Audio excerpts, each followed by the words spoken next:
जय हिंद प्यारे साथियों, अगर आप इस वीडियो को पूरा देखते हैं तो लगभग 40 प्लस प्रश्नों का रिवीजन आप कर चुके होंगे सिर्फ 10 मिनट में।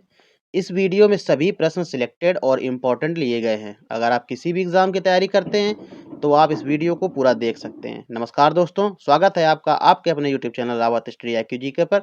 अगर आप चैनल पर पहली बार आए हैं तो हमारे चैनल को सब्सक्राइब करके बेल आइकन को ऑल पर जरूर सेट कर लीजिए, जिससे कि हमारे द्वारा पोस्ट की गई हर वीडियो का नोटिफिकेशन आप तक आसानी से पहुंच सके। वीडियो को एक लाइक करते हुए आगे बढ़ें, क्योंकि वीडियो बहुत ही ज़्यादा इंटरेस्टिंग और धमाकेदार होने वाली है। चलिए स्टार्ट करते हैं फर्स्ट क्वेश्चन से। ऋग्वेद के नवे मंडल में किस देवता का उल्लेख है? तो आपको आंसर बताना है। ऑप्शन नंबर सी, सोम देवता का यहाँ पर उल्लेख किया गया है। अब दोस्तों बात ऋग्वेद की आई है तो यहाँ से कुछ इंपॉर्टेंट पॉइंट्स हम लोग देख लेते हैं कि अगर आपसे पूछे कि ऋग्वेद में कितने मंडल हैं तो आपको बताना है ऋग्वेद में 10 मंडल है। कितने मंडल हैं? ऋग्वेद में 10 मंडल हैं और इसमें 1028 सूक्त इसमें हैं। ऋग्वेद में कितने सूक्त हैं? 1028 सूक्त हैं। और अगर यहाँ पर बात की जाए आपसे कि यहाँ पर कितनी ऋचाएँ हैं तो 10,462 ऋचाएँ यहाँ पर आपको देखने को मिलती हैं। अब आगे दोस्तों बात करते हैं, जब कोई ऋग्वेद को पढ़ता है तो उसको हम लोग क्या कहते हैं? उसको हम लोग होत्र कहा जाता है। आपसे एग्जाम में क्वेश्चन पूछेगा ऋग्वेद को पढ़ने वाले को क्या कहते हैं, तो उसको क्या कहते हैं? आपको याद रखना है, उसको होत्र कहा जाता है। ऋग्वेद को पढ़ने वाले को होत्र कहते हैं। ऋग्वेद में क्या होता, हमने क्वेश्चन पढ़ लिया नवे मंडल में क्या है। अब 8वें मंडल का भी प्रश्न आपके एग्जाम में आता है, तो हम लोग को याद रखना है 8वें मंडल में जो हस्तलिखित ऋचाएँ हैं उनको क्या कहते हैं? उनको खिल कहा जाता है। ऋग्वेद में जो हस्तलिखित ऋचाएँ हैं 8वें मंडल में उनको क्या कहते हैं?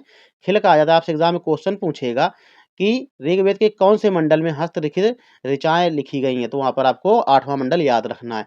अब आपसे पूछेगा कि मानव के जो 4 वर्णों का उल्लेख मिलता है वो कहाँ पर मिलता है, तो आपको याद रखना है 10वें मंडल में। और पुरुष सूक्त आपको याद रखना है। क्या याद रखना है? पुरुष सूक्त में इस 10वें मंडल में उल्लेख मिलता है 4 वर्णों का। अब दोस्तों एक प्रश्न और बहुत ज़्यादा इंपॉर्टेंट आता है कि गायत्री मंत्र जो है उसका मतलब कि कहाँ पर रखा गया? तो गायत्री मंत्र को ऋग्वेद के तीसरे मंडल में, गायत्री मंत्र को ऋग्वेद के तीसरे मंडल में वर्णित किया गया है और ये सूर्य देवता सावित्री को समर्पित है। और प्रसिद्ध गायत्री मंत्र लिखा किसने था? तो विश्वामित्र द्वारा ये रचित किया गया था। ये भी बात आपको याद रखनी है। देखते हैं नेक्स्ट क्वेश्चन।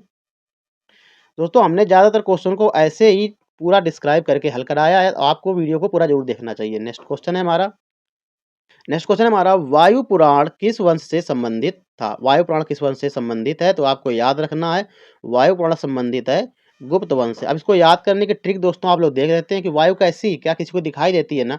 नहीं दिखाई देती, वायु है गुप्त। तो हम लोग क्या याद रखेंगे? वायु पुराण का किससे संबंधित है? तो गुप्त वंश से संबंधित है। अब जो मौर्य वंश दिया गया है, मौर्य वंश से संबंधित पुराण कौन सी है? तो मौर्य वंश से संबंधित है विष्णु पुराण। और सातवाहन की वंश की बात करें तो मत्स्य पुराण यहाँ से संबंधित हो जाएगी।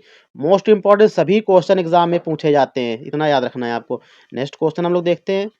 दोस्तों अगर वीडियो आपको पसंद आ रही है तो वीडियो को एक लाइक करके अपने दोस्तों के साथ भी शेयर करिए, जिससे कि उनको भी कुछ हेल्प मिल सके। नेक्स्ट क्वेश्चन हमारा आ चुका है, सिंधु सभ्यता के बंदरगाह शहर कौन सा था? तो वहां पर आपको याद रखना है ऑप्शन नंबर ए, लोथल था बंदरगाह शहर यहाँ पर। अब दोस्तों कालीबंगा की बात आई है तो कालीबंगा था हमारा, कालीबंगा से प्राप्त हुए हैं जुते हुए खेत और नक्काशीदार ईंटें। और कालीबंगा और लोथल से संयुक्त रूप से क्या प्राप्त हुआ है? अग्निकुंड प्राप्त हुआ है। लोथल के साथ आपको एक और याद रखना है, सुरकोटड़ा भी था, जो कि सिंधु सभ्यता का बंदरगाह शहर था। और आलमगीरपुर की अगर हम लोग बात करें तो ये सबसे पूर्वी स्थल है आलमगीरपुर। एग्जाम में क्वेश्चन आता है सिंधु सभ्यता का सबसे पूर्वी स्थल का नाम बताइए, तो आपको याद रखना है आलमगीरपुर। चलिए दोस्तों नेक्स्ट क्वेश्चन पर चलते हैं। सभी के सभी क्वेश्चन बहुत ज़्यादा इंपॉर्टेंट है, आपको बहुत ही ध्यान से इनको देखना है। चौथा क्वेश्चन हमारा आ चुका है, व्यास नदी का पुराना नाम क्या था? यहाँ से एग्जाम में क्वेश्चन पूछे जाते हैं। आपसे पूछा जाएगा कि व्यास नदी का पुराना नाम क्या था? तो आपको याद रखना है ऑप्शन नंबर डी, विपाशा था इसका पुराना नाम। अब ये बात आती है यहाँ पर वितस्ता नदी। तो वितस्ता नदी का नया नाम जो क्या है? तो झेलम है। झेलम नदी का ही पुराना नाम वितस्ता नदी है। और परुष्णी अगर नाम आता है तो रावी नदी का पुराना नाम परुष्णी नदी है। और सदा नीरा गंडक नदी का पुराना नाम है। ये भी बात आपको याद रखनी है, सभी के सभी मोस्ट इंपॉर्टेंट क्वेश्चन है ये। चलिए दोस्तों नेक्स्ट क्वेश्चन पे चलते हैं। नेक्स्ट क्वेश्चन है हमारा, ऋग्वैदिक कालीन वनस्पति देवता कौन थे? ऋग्वैदिक कालीन वनस्पति देवता कौन थे? तो आपको याद रखना है ऑप्शन नंबर सी, सोम। ऋग्वैदिक कालीन वनस्पति देवता थे सोम। अब दोस्तों इंद्र की अगर बात आती तो इंद्र क्या थे? तो इंद्र थे वर्षा के देवता। अग्नि देवता एवं मनुष्य के बीच मध्यस्थ की बात करें तो वहां पर अग्नि आपको आंसर टिक करना होगा। उषा की बात करें तो उषा प्रगति एवं उत्थान के देवता थे। सभी के सभी बहुत ज्यादा इंपॉर्टेंट क्वेश्चन है, आपको इनको याद रखना है। नेक्स्ट क्वेश्चन है हमारा, नेक्स्ट क्वेश्चन हमारा आ चुका है, जौनपुर की स्थापना किसने की थी? तो जौनपुर की स्थापना की थी फिरोज शाह तुगलक ने, और क्यों की थी? अपने भाई जौना खां की याद में इसने यह स्थापना की थी। मोस्ट इंपॉर्टेंट क्वेश्चन है। चलिए नेक्स्ट क्वेश्चन पे चलते हैं। नेक्स्ट क्वेश्चन है हमारा, सनकादि संप्रदाय के संस्थापक कौन थे? तो सनकादि संप्रदाय के संस्थापक थे, यहाँ पर आपको याद रखना है, निम्बकाचार्य। ऑप्शन नंबर यहाँ पर डी सही हो जाएगा। रामानुजाचार्य की बात करें तो ये थे श्री संप्रदाय के संस्थापक।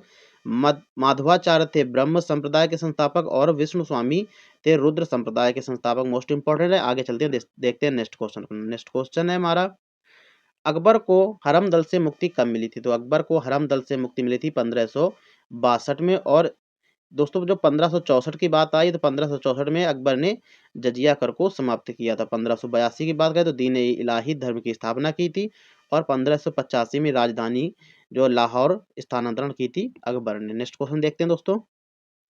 नेक्स्ट क्वेश्चन है हमारा, खिलजी वंश का संस्थापक कौन था? तो खिलजी वंश का संस्थापक था जलालुद्दीन फिरोज खिलजी।